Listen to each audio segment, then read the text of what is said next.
Okay, so like I said earlier, we're going to be talking about theoretical probability today. Specifically, what makes something theoretical probability, what is theoretical probability, and how do we set up these problems solving it. I want you to start thinking about times when you've maybe thought of probability before, which would be like, what are the chances of something happening? And think about when you've maybe heard about that in real life, like the weatherman talks about what are the chances of it raining today? What are the chances of it being cloudy or that we have a severe thunderstorm? Or think about other areas where what are the chances of you getting like a certain schedule arranged a certain way, or you pull a card from a deck or something like that, okay? So probability is the measure of how likely an event is to occur.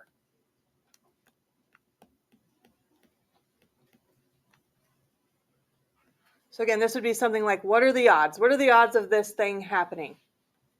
The set of all those possible outcomes is called the sample space. So think about when you roll a die, how many sides does a regular die have? 6, okay? It goes 1, 2, 3, 4, 5, 6, okay?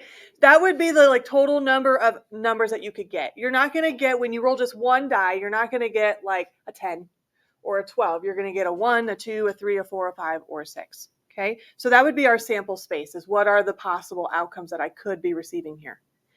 For equally likely outcomes, so that's called the theoretical probability of an event. So I'm not worrying so much about, we know like if we had a coin flipping, you have two sides to your coin. You have a heads and you have a tails.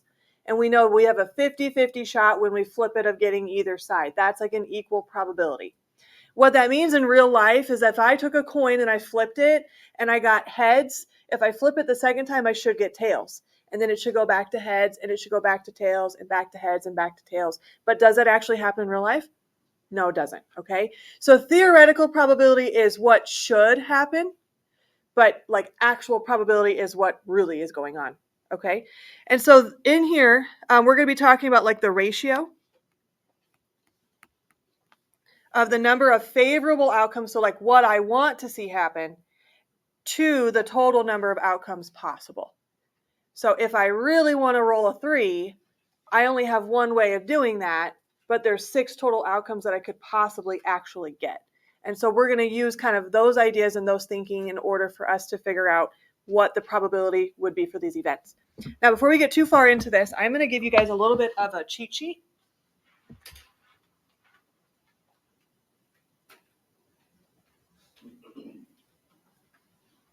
So this cheat sheet has like 2 pages to it. The first page has like a yearly calendar on it, and then it has a deck of cards on the bottom. And then the second page has dice and like all the combinations that you can get when you roll them. And then it also has just like a 1 through 100 number square, so that when we're talking about prime numbers or even numbers or powers of a certain number, it's easy for you to just like quickly count instead of having to like think in your head, 3, 6, 9, 12, and like accidentally skipping one or forgetting something. So I'm going to pass this out really quick. You guys can keep this. So I would hold on to this because you're going to want it as we progress throughout this, but this is just something that you can use because there's going to be times where I ask you, they're going to be talking about like the odds of getting a certain date in like a month, and you need to know like how many total days does that month have. And if you don't have that memorized, I don't want you to be stuck on that part of it. I'd rather you just be able to have a sheet to help you along.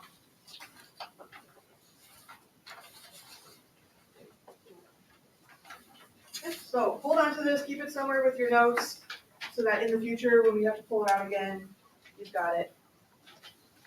And I do have a stapler on my desk, so if you need to staple them together, you can.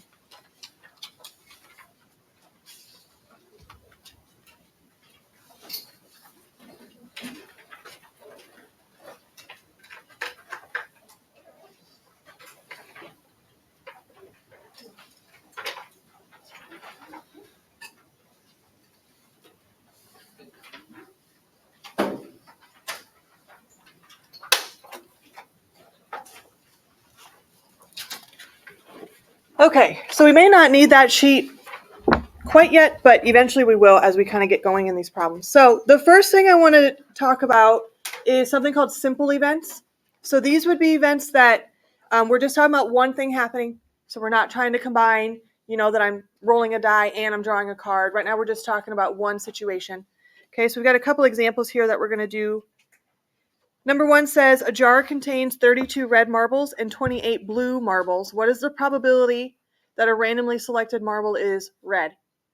Well, the first thing is I need to know how many total marbles do we have in this bag, because they're all going to be mixed together. So how many marbles do we have all together? 60, because all you got to do is just add 32 and 28. So I have 60 marbles total. Now that's going to go on the bottom of my fraction because I'm trying to figure out what are my total outcomes there. Now they say that they want to know what's the probability of getting a red marble. How many specifically are red? 32. So right now it's at 32 over 60. We should check though and see if we can reduce that. Okay, so you should look, or even you can type this in on your calculator if you want to quickly reduce something, if you don't want to spend too much time of figuring out what are factors that you could divide into each of them. Okay, but I think you can take like at least a 4 out of both. What would that become? 8/15. And that's going to be our answer there. So I have like an 8 out of 15 chance of this happening. Okay, number 2. A letter in the word restoration is randomly selected. What is the probability of selecting a vowel? So again, we're thinking about our fraction. How many total letters do we have? 11. And how many letters in this word are vowels? 5, because we have an E, an O, an A, an I, and another O. You don't have to worry about repetition for these because each one is a standalone letter. So we're not quite doing the same thing as we did with permutations and combinations, but there's 5. Can I reduce that at all? No. So 5 over 11 is my probability of that happening. Okay? All right, let's take a look at number 3. This one you might want to refer to your sheet that I just handed out to you because it's got some of the dates for the months that we're talking about. So the first one says a day in the month of January is randomly selected. What is the probability of selecting a prime number? What's a prime number again? And 1. So the only factors of the number would be 1 and itself. So some common prime numbers would be like 5, 7, 11, 13, those kind of numbers. So if you guys look at January, 1 is technically not considered prime. Okay, so we're not going to count 1. So our first prime number would be 2 and then 3. So let's count 2, 3, 5, 7, 11, 13, 17, 19, 23, and 29. So 10, if I counted that right. Did you guys get 10 too? Oh, the 31st would be 1 as well. Thank you. So that's actually 11. And how many total days do we have? 31. Can we reduce that at all? No. Again, I would just leave it as fractions. Eventually, there'll be some problems where we want like percentages, but right now it's okay to just leave it as that fraction. Okay, so I'm going to give you guys a couple minutes here. I want you to see what you can do with 4, 5, and 6. So read through those. Use your sheet if you need to. I'll give you like 2 to 3 minutes here. And if we need to do more time, that's fine. I'll kind of keep an eye and see if anyone's still working.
All right, let's talk about these here. So let's start with 4.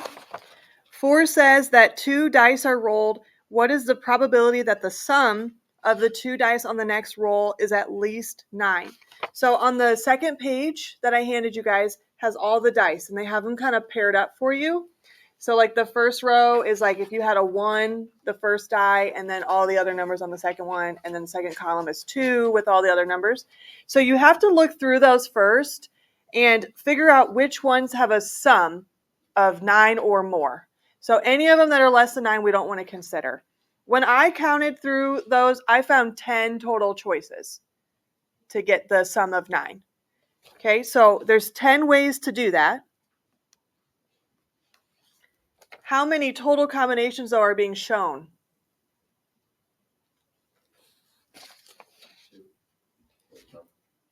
Like all the combinations of the dice. There's 36, okay? Because you're basically putting all 6 sides from one die with all 6 sides from the other die. So there's 36 total. So we have 10 over 36. Can that be reduced down? 5 over 18. Good, 5 over 18. Okay, number 5 is talking about the deck of cards. That's located on that front page. This says, what is the probability of drawing a heart or a club from a standard deck of cards? So if you're not familiar with the deck of cards, the first row there that I have, that's called your spades. There's 4 suits in a deck of cards. That first one is called your spade. The second one is called the club, and then the hearts, and then the diamonds. Okay, and if you need to, like, write stuff on your sheet of paper here. So like if you're not familiar with those names, write them down next to those cards. Okay, so if I look here, each suit has the same amount of cards in them. There's 13 of each one. So there's 13 diamonds, there's 13 hearts, 13 clubs. So if I want to know what's my chances of getting a heart or a club. Freshmen with the last names beginning N through R, please report to the little theater. Then it could be any of those. So it could be the ace, the 2, it could be all the way up to the king, the jack, the queen, whatever. So if there's hearts and clubs, that's 2 suits together. And I just said that there's 13 of each one. So how many would that be if there's 2 of them? 26. And then how many cards are in a deck? 52. Can that be reduced? 1/2. Which makes sense because we're talking about half the deck if we're talking about 2 full suits. Okay, number 6. There are 8 books lettered A through H on the shelf. If Scott randomly chose 2 books, what is the probability that he chose books A and B? So this is going to take a little bit of what we talked about the last couple of days with permutations and combinations. So we want how many books for him to choose? 2. He needs A and he needs B here. I think they're working on the air system. Because I heard the air shut off in here, and it's right above here, so we might hear people walking above us. So, should be fine. Hopefully they don't fall through the roof. Okay, so there are 8 books lettered A through H. We want to know how many ways can he choose A and B. So let's think about from the last couple days. Is this a combination or a permutation? It's a permutation because I care, right, about which books I get. So I would do, like, this is going to be on the bottom because this would be like the total number of choices. So there would be 8 that he could choose from. And I want A and B, so I'm choosing the 2.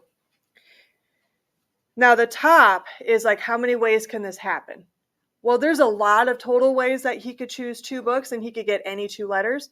But the case that I want is one specified case. I want him to have A and I want him to have H. So the top is going to be 1 because that's my favorable outcomes. That's the outcome I want. The bottom where I have to do this permutation, that's going to be the total number of outcomes that I could have had. So can someone do that permutation for me and tell me what it is? 56. So 1 over 56 is his chances here.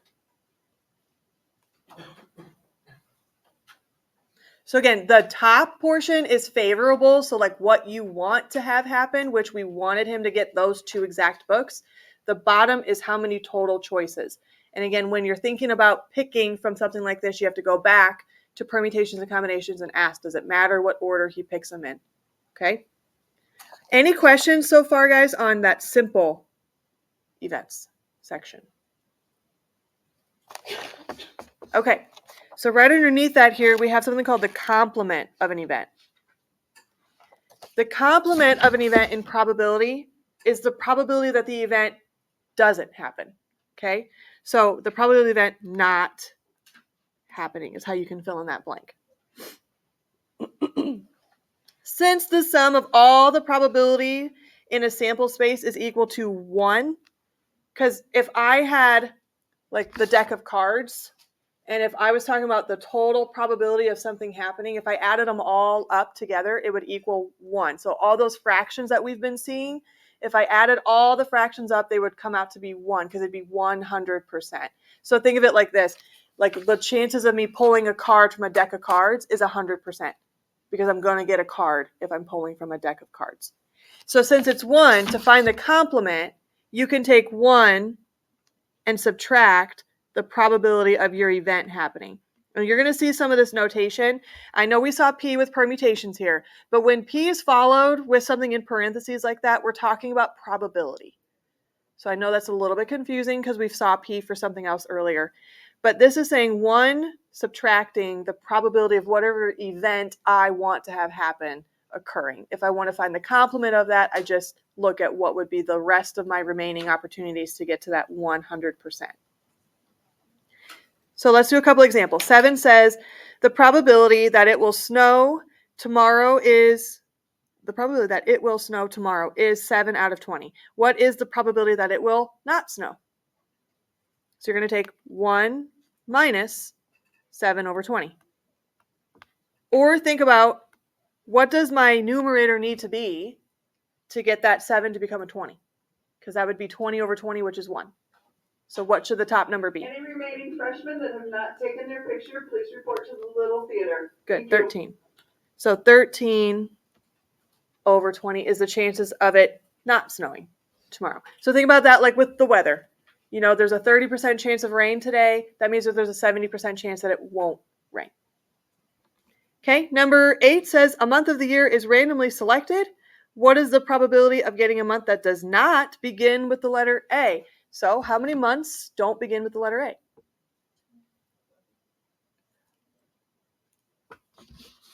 11. Well, there's 2 that start with A, right? So there's 10.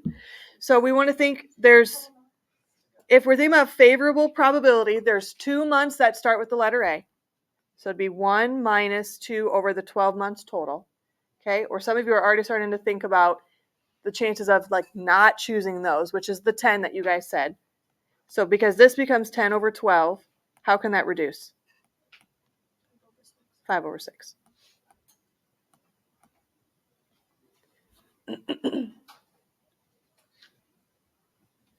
Number 9 is using this spinner over here on the left-hand side. It says if the spinner to the left is spun, find the probability that it lands on a number that is not prime. So how many numbers on that spinner are prime?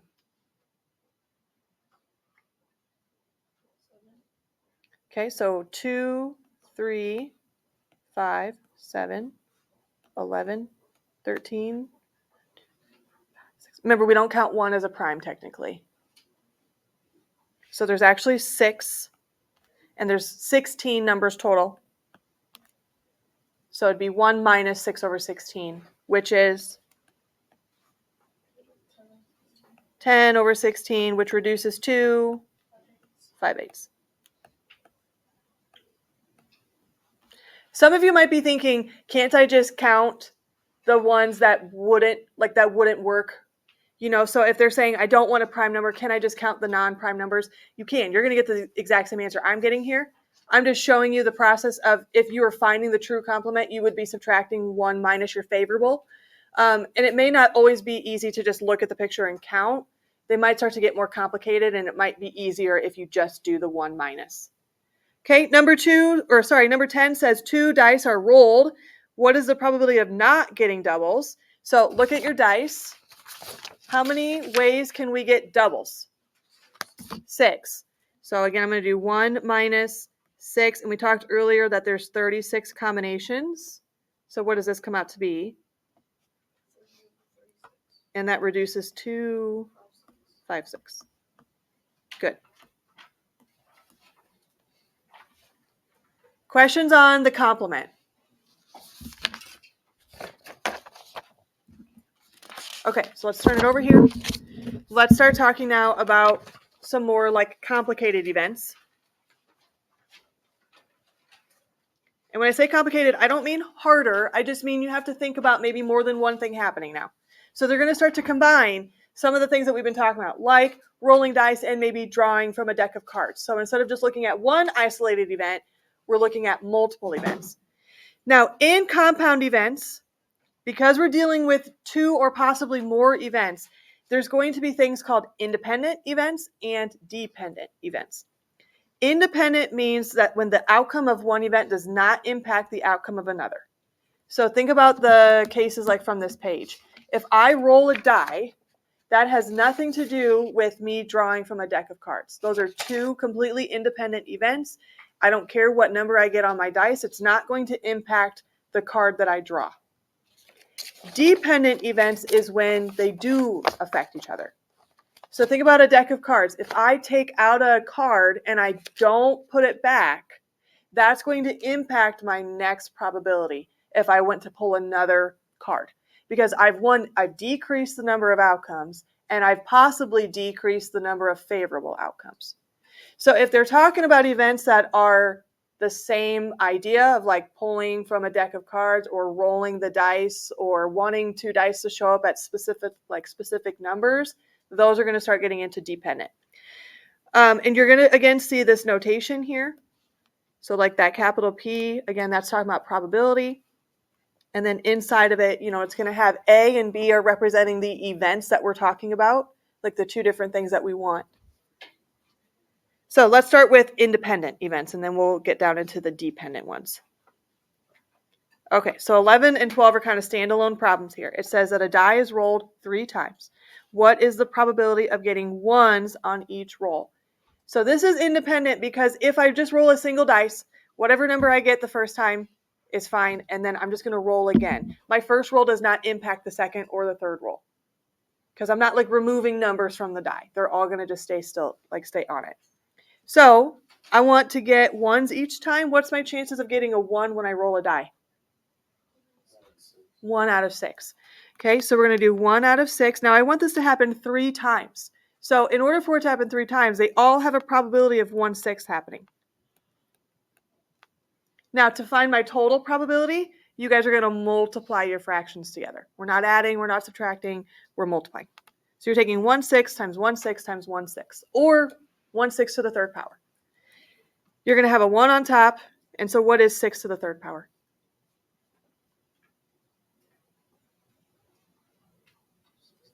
216. So you have a 1 out of 216 chance of that happening. It's probably not super likely that you're going to get 3 1s in a row because you have all those other choices. I mean, if you sat here and started rolling a dice, it could take you a long time before you got 3 1s in a row. Okay, number 12, a coin is tossed, then a day of the week is selected. What is the probability of getting tails? Then a day starting with the letter T. So what are my odds of getting tails? A half, because it's just half of a coin. Okay, times how many days in the week start with the letter T? 2, and there's 7 days total. So we're going to take a half for the coin times 2 7s for the week. Now, if you want, before you guys multiply, you can reduce. So see how we could cross those 2's off? It might make it a little bit easier on us. So let's just do that, and we're left with 1/7.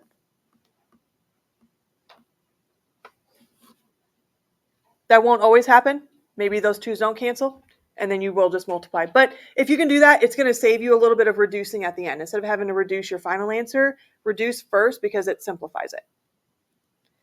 Okay, let's do one of these here in this area. All of these 13, 14, 15, 16 problems are going off of this bag that has these crayons inside of it.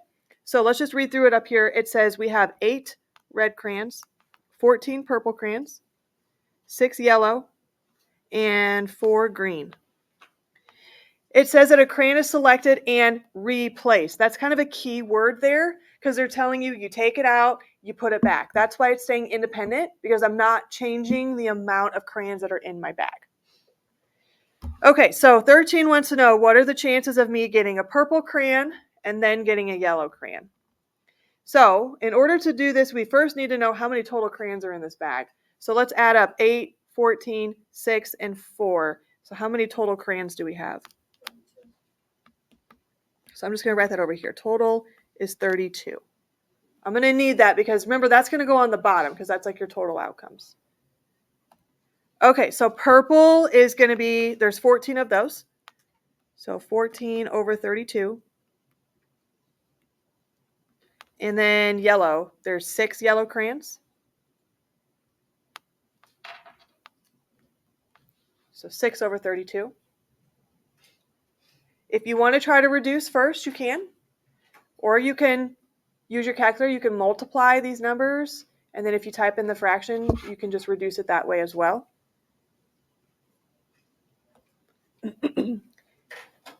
Either way, what's the final answer here after we simplify it?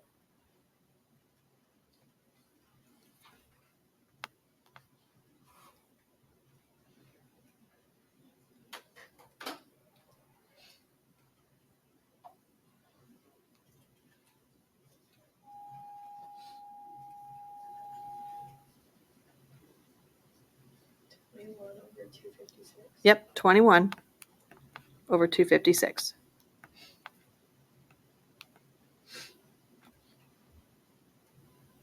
Okay, so I want you guys to try 14, 15, and 16. You're still using that same bag, and they're still replacing the crayon. So take a couple minutes and do that.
Give you about a minute more here to finish up those.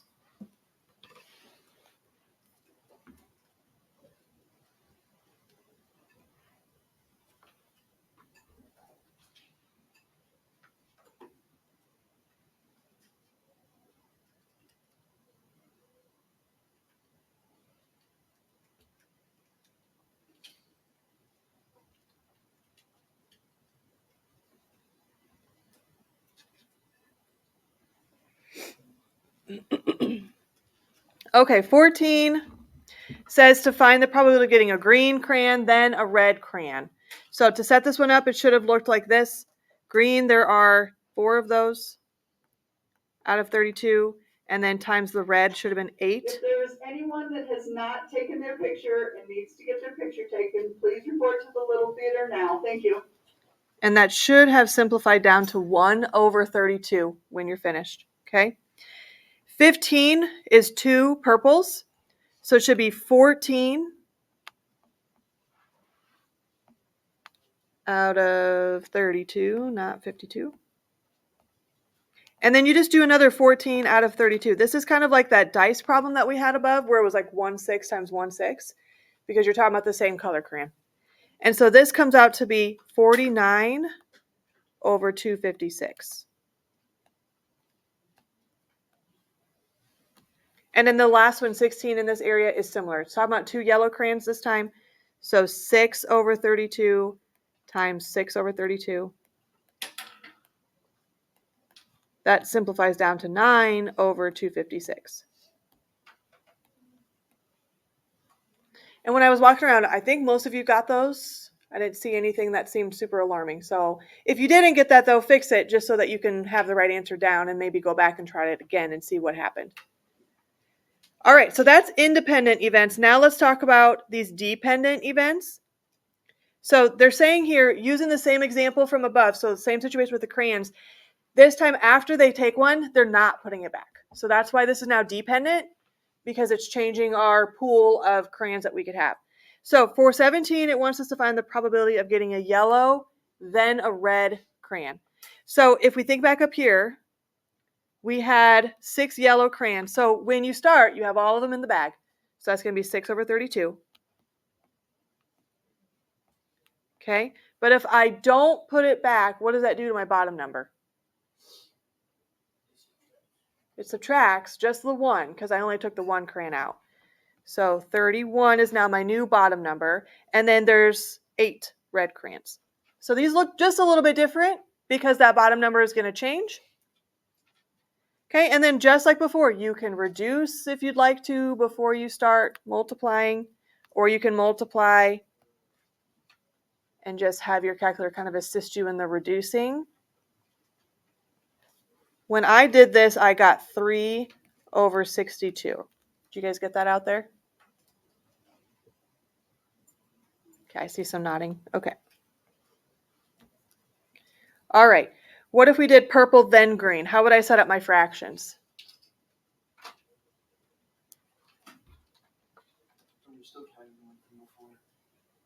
We are not replacing the crayon anymore.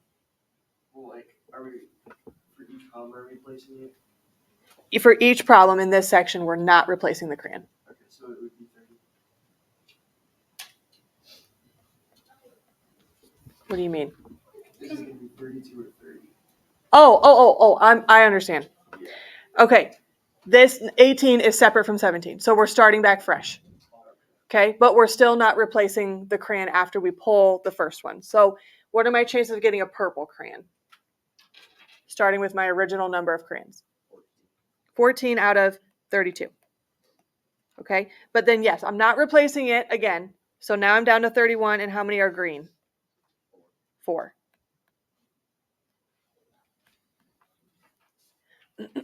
So then I should get 7 over 124. Okay.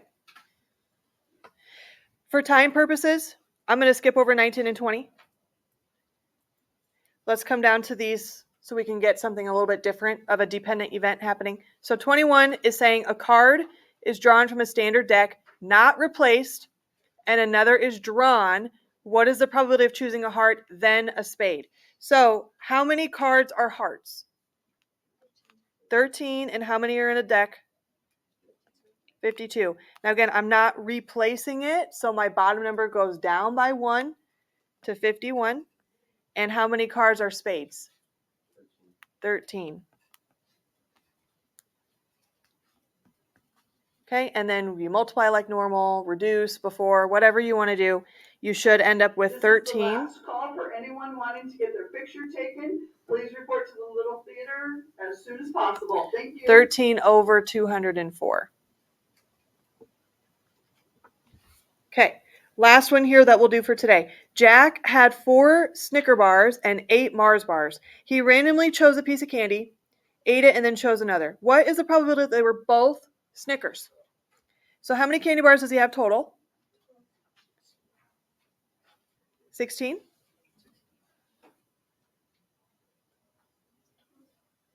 Oh, yeah. Where did I? Oh, 8's in here twice. Why is that? That's what got me thrown off. You're right. It is 12 because there's 4 Snickers and there's 8 Mars. So there's 12 total. And we have 4 Snickers total. Okay, so your first fraction is 4 over 12. Now, if he eats a Snickers bar, he's not going to replace that. God, I hope not. Okay, so now you're down to 3 over 11. Okay, and if I could see that this would simplify pretty easily, this becomes a 1, and this would become a 3, and then these 3's cancel. So what am I left with? Good, 1 over 11. Good, okay.